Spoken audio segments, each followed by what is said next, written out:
Lynn and I are here with Ed Belbruno, and Ed, I've known Ed for almost 20 years, and I've seen all his process as he's moved into more and more complicated things in the astrophysics world, and also how his paintings, he's a phenomenal artist, and how he gets creative ideas through his paintings that he actually applies to the science that he works with. And it all fits with his spirituality too. So we thought it would be super fun and interesting, to have Ed on the show here with us on our podcast. So welcome, Ed. Thanks so much for joining us too. Yeah, welcome, Ed. Thank you. Great to be here. So, Ed, can you tell me a little bit about yourself, since this is the first time I'm meeting you, and maybe for our viewers, if they don't know who you are, what are some things that you'd like to share with us about you and your work? Oh, okay. So I'm an interdisciplinary kind of guy, and I have actually two full-time careers. One is I'm a full-time artist, and I currently, as we speak, have a show going on in Paris at the headquarters of the European Space Agency. Wow. And they're going to put my paintings on tour throughout Europe, actually. So I've been very lucky that my art is doing that. However, art is not where I make my money. So I'm a scientist, professor, but mainly a scientist, mathematician. I work in astrophysics, and I publish research papers on topics varying from the Big Bang of the universe to dark matter, the mathematics behind these things, that is, and black holes. But I also publishing now a paper on absolutely pure mathematics with no applications whatsoever.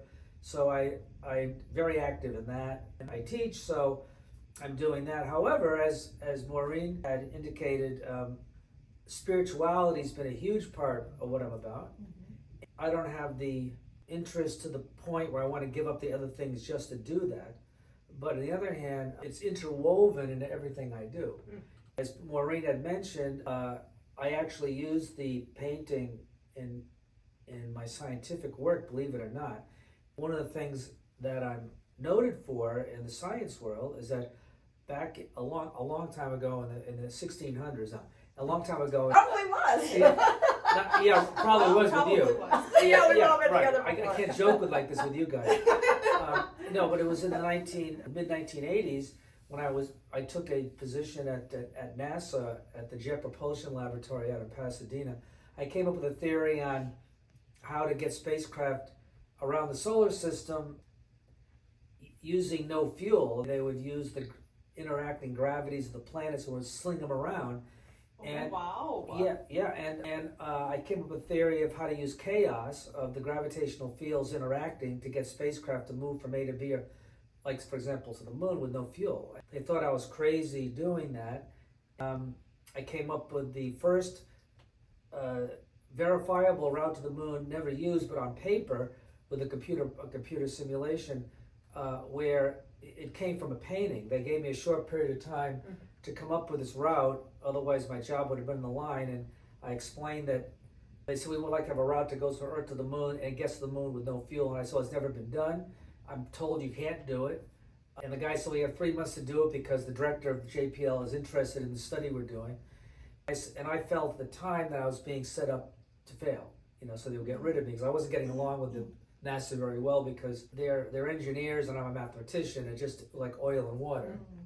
So on the other hand, I was scared I was going to lose my job and be stuck out in Pasadena with basically a failed career change and nothing to show for it. So I freaked out and said, well, what can I possibly do to come up with such a thing, because there's nothing about it. And I know from my math background that this would have to involve chaos in some way, and you could spend your whole career just doing that. Right, so I went to a small canvas I had, and my thinking was if I do a very fast Van Gogh style painting where you go with the brush strokes very quickly, and I did this with pastel, soft pastel, but I did a picture of the Earth-Moon system, and my thinking was that if I just stop thinking about anything else and just do this picture, and I have the intention that I may discover something new in the picture that's not art but rather science, that maybe there'll be some hidden route in there. And so when I did the picture, there was an identifiable route that went from the Earth, moved around and went to the moon, and it looked like it was getting to the moon with no fuel.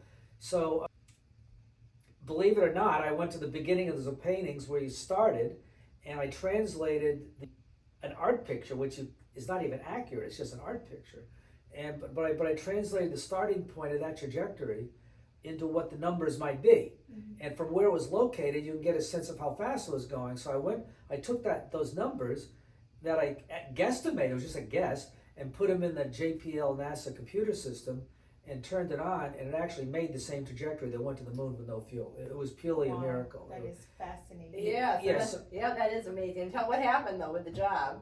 Right, so what happened was I became interviewed by the LA Times about this because it was the first time it ever been done, and although it was just a computer simulation, and then the JPL NASA management didn't like the fact that I was using words like chaos, etc., with the press because they didn't want that associated with the space program. Well, I was going to ask you to elaborate just a little bit on the word chaos. I know for NASA they don't like that, but when you said it to me, I smiled and lit up. So yes, so to me, chaos is really most people don't know what chaos is. I mean, most people think that if you have just like you take a trash can and throw it on the floor, that's chaos. That is not chaos. Chaos is a process. So as I'm talking with you, but your question was a good one. My mind does two different disciplines. It does the art and it does the math, and they're separate. And I have to put two different hats on as I'm talking. So chaos, I want to put the analytic hat on, the math hat. And what that means is small changes in how you start a process gives rise to huge changes in how it ends up. So that's what chaos technically is. So an example is a perfect, beautiful, beautiful fall day here. Look at this, everybody. From Maureen's spectacular sun porch. Yes. And overlooking a lake, and there's probably ducks out there we can't see. But if it's a little bit windy and any of these leaves are falling off a tree, its path is going to be wildly complicated. And if a leaf next to it fell off, it would go on a totally different path. yes. That's chaos. Oh, that's a good analogy. I love that. That's what it is. Thank you. Yeah. So I was finding routes to the moon using trajectories where a spacecraft would fire its engines, shut them off, and the spacecraft would coast. And then you have instead of wind, you have the gravitational fields of the Earth and Moon pulling in different directions, and plus the Moon and the Earth are moving about each other. So if something is leaving the Earth, its trajectory is being torqued around by these two gravities, and its trajectory is very chaotic. And if you start another trajectory very close to that one, it's going to go in a completely different place. So to get something to go to the moon, to actually be captured and go into orbit is almost impossible to do because typically the way they've always done this, it's done with a way to the moon called a Hohmann transfer, which goes back to the 1920s, long before there was ever space travel. And Hohmann was an engineer and came up with this. And basically it's like a ballistic shot with a cannon. You just shoot away from the Earth and it goes to the moon, but when it gets there, you're going like the speed of a bullet. And to slow down, and when they used his thing in the 1960s, he did in the 1920s, they had to fire enough rocket engines to slow down to from roughly 2 miles a second, which is a bullet speed, to nothing, to zero. You have to use a lot of fuel to do this. And so the reason I got interested in this is because it's very dangerous to do that. If you don't fire engines correctly, you go flying off into oblivion. Also, it's unbelievably expensive because you bring anything to the moon, it's $1 million per pound. Man. So a lot of these space missions in the 1960s and whenever, if they use the Hohmann route, they're spending hundreds of pounds per fuel to slow down. So it can cost like $500 million just to stop your spacecraft. So my interest was actually financial. It was that one. It was like, well, can you do it where you don't need engines at all? And because all the other routes were routes that go flinging by the moon, which is typically the way to do it, if you want to find this one which does it with no fuel, it's like threading a needle in the middle of the gravity fields, and you have to just find this very special route. Yeah. It turns out when you do it, technically, it requires 16 decimal points after the zero. Whoa. So 0.000, 16 places, that's how accurate you have to be. But I was able to do this with a painting, which was amazing, right? So when I did get notoriety due to the LA Times, the JPL management really came down to me and said you have to stop working on this because we just don't want to be known as a place which does chaos, you know, because these missions cost billions of dollars. And they also made a comment that if you use less fuel, the spaceships get smaller. And if they get smaller, we need less people to work on them, but we didn't want to lay people off. And they were serious. Okay. So what happened was I kept working on it, actually, even though they said that, in my spare time, because I had a regular day job there. But I kept working on meditating, bringing in the spiritual energy, you know, and it actually did help. But they eventually, in January of '90, said to me, "You're basically fired." I mean, as I put in the movie, they didn't fire me; they just cut my funding off. Oh, tell them about the movie, because we haven't talked about that. I will, but okay, when great. I'm there. So what happened was I was very lucky to get a job teaching at Pomona College in the area, which is a really first-rate college in the United States, out in I believe it's Ontario, California.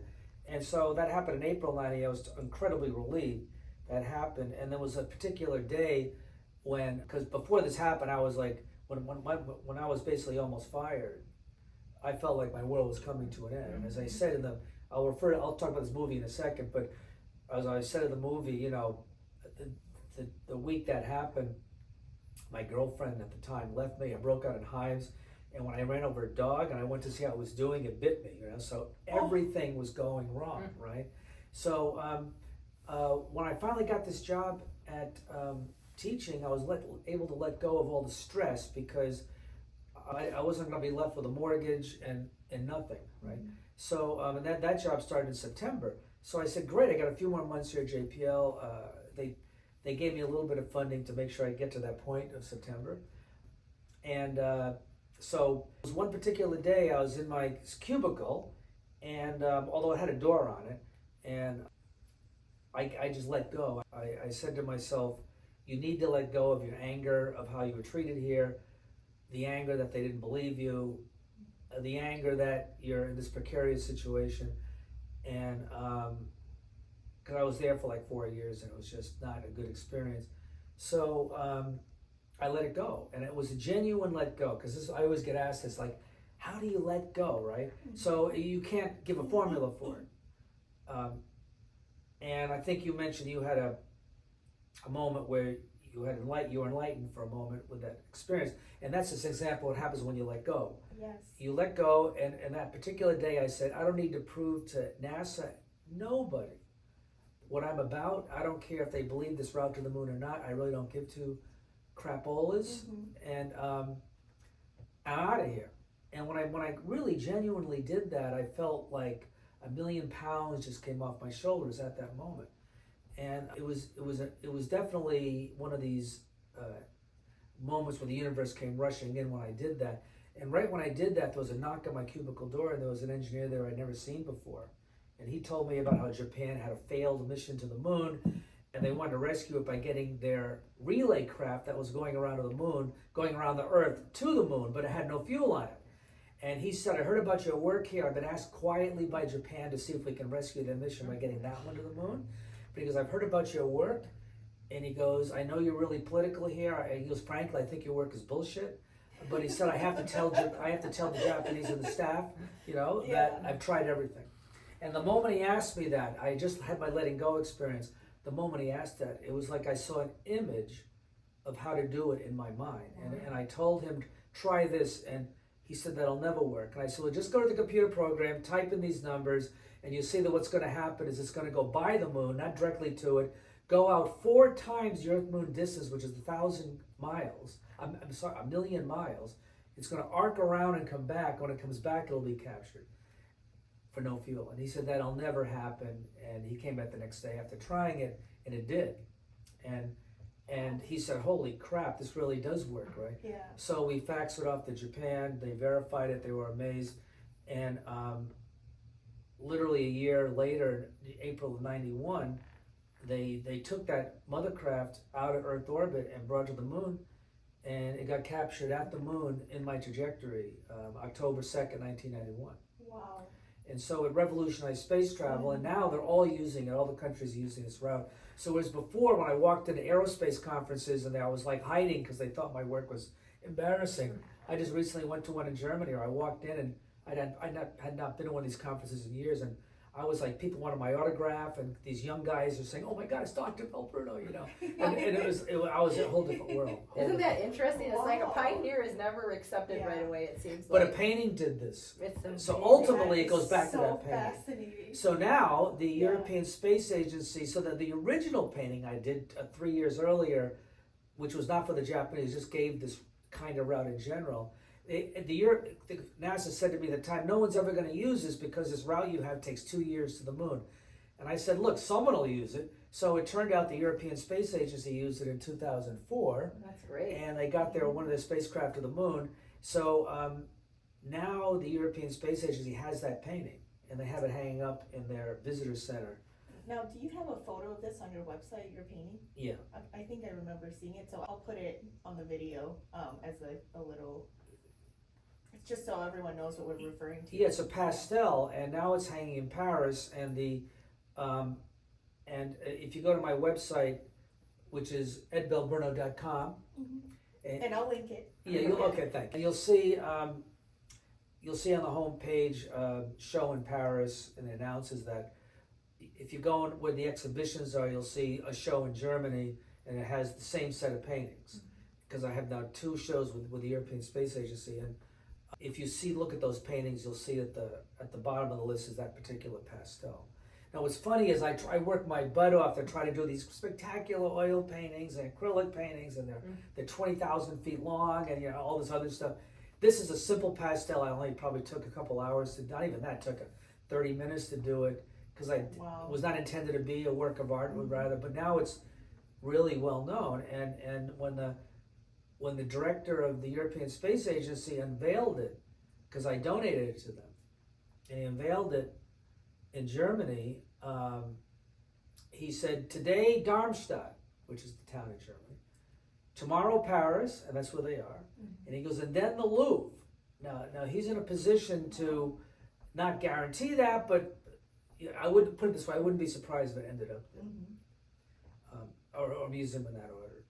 So this painting is incredibly special because, as far as I know, and as far as anyone knows, it's the only time in history that a painting was used directly to make a major scientific discovery. The only other example I can think of is when Leonardo da Vinci was doing sketches of cadavers, that he and his group would go into graves, take out the cadavers, bring them back to Da Vinci's home, and they dissect them. I can imagine what that must have smelled like, right? But back in the 1600s they were doing this. But they would take the cadavers out of the ground, and Da Vinci would sketch them to see the muscles and the organs, and his sketches gave rise to modern human anatomy. Wow. So there's an example, I think another one, of direct art giving rise to science. Yeah, So I there's didn't actually, know that. I didn't know That's that what- part either. that's what he did, yeah. Wow. Super Yeah, they were robbing graves, Mm. and that's where Da Vinci's spectacular sketches came from on the human anatomy. Maybe you've seen those. They're beautiful pen and inks, but that's how they got them. They were not like, at that time they were not. There was no Facebook. Yeah. You had to go to graves and take the corpses out and open them up.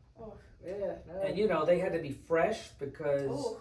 the people had because they wanted to see what was going on, And at that time, it would have been heresy to say, we're going to cut into the human body. So he did that, of course. But that's an example. And this one is absolutely spectacular. So the painting is so funny because here a little pastel actually is turning out to be one of the more important works I did. Certainly never intended that. And it was all about letting go. I think of that as spiritual part. It's like your spiritual beliefs and how you were able to help your mind let go of like stress and so forth, which I think is a spiritual act, gave rise to all this. Good point, Maureen. Yeah, you pretty much just nailed it. Yeah.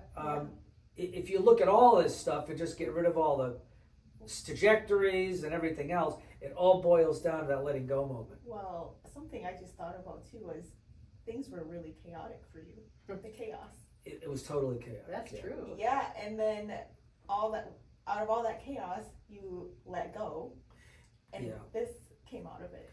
Exactly. I can give another. Yeah, this came out of it, and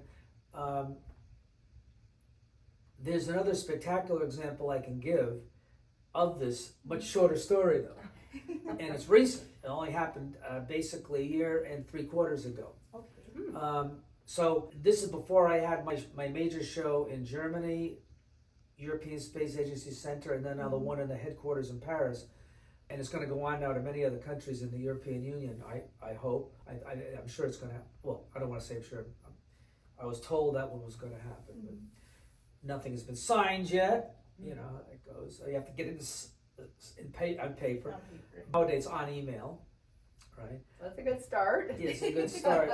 But there's a story of how I got that, and it's exactly what you were saying, Lynn.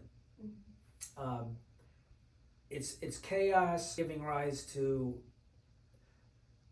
a miracle event that comes out of letting go. So it's actually, and that's interesting you brought that up. No one's ever done that before. Actually, That no is a one. good insight. No, it Lynn. was huge insight. Really, very nice. I thought this out to death, but you brought something else out, which was absolutely key. In fact, I'm always asked this question: how do you let go? How do you get those experiences? That's the other element. The element is not just letting go of a extreme amount of stress and just letting that go.